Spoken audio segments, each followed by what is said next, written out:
Action! Maybe she'll just say, sorry. she'll start. Okay. I saw your movie a while back at a press viewing, and I loved it. It was hilarious. Thank you. So my first question would you, how would you describe your humor, and do jokes come easy to you? Jokes definitely come easy to me. I think we both have a very dark sense of humor, and so I kind of just think of the worst thing or the funniest thing I could say in a situation, and then says something less worse. Yeah, something a little bit better. But and then describing my humor, that's hard. If you were going to describe yourself as a writer, it's it's I don't know. What would you say? Oh, I know, hilarious. No, I'm just kidding. No. Humble, modest, and a genius. I agree. That's genius.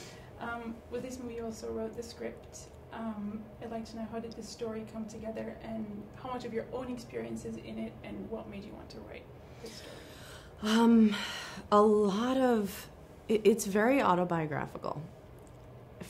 It's a version of myself that I would say was maybe sophomore year of college. Mm-hmm. So when I was about 19, 20, just pounds heavier and no.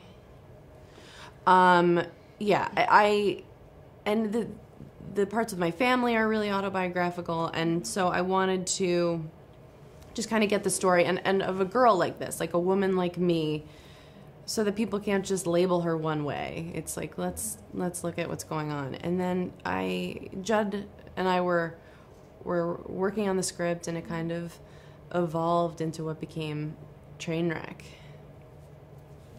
Yeah, I definitely thought when I saw the movie that she had a lot of different facets to her.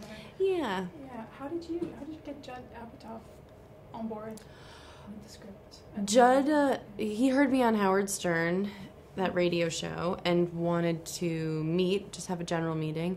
And I don't know, he says he kind of saw me as a filmmaker and a writer, storyteller. And I've heard him say that he thought that I'm someone he'd want to follow around and see what they do during the day.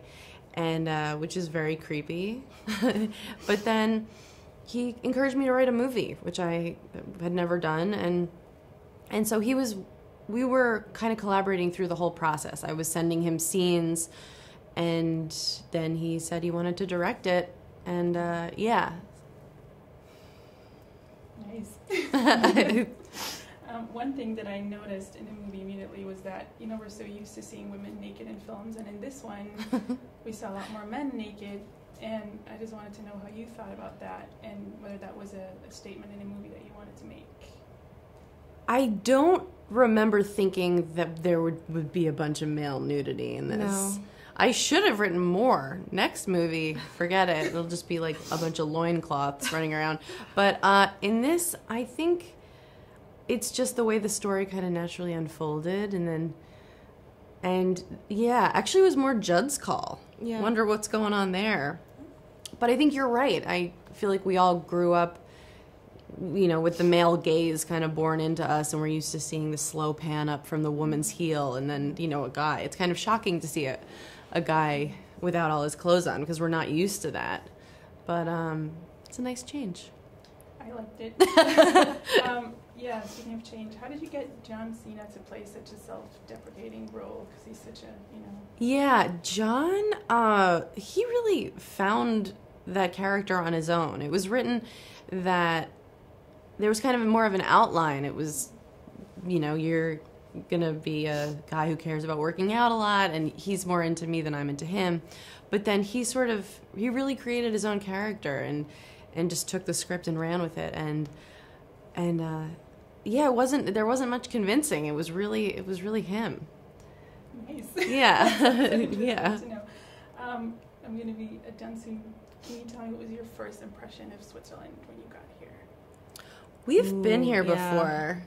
We came here, and I think we just went to Interlaken and smoked a bunch of hash.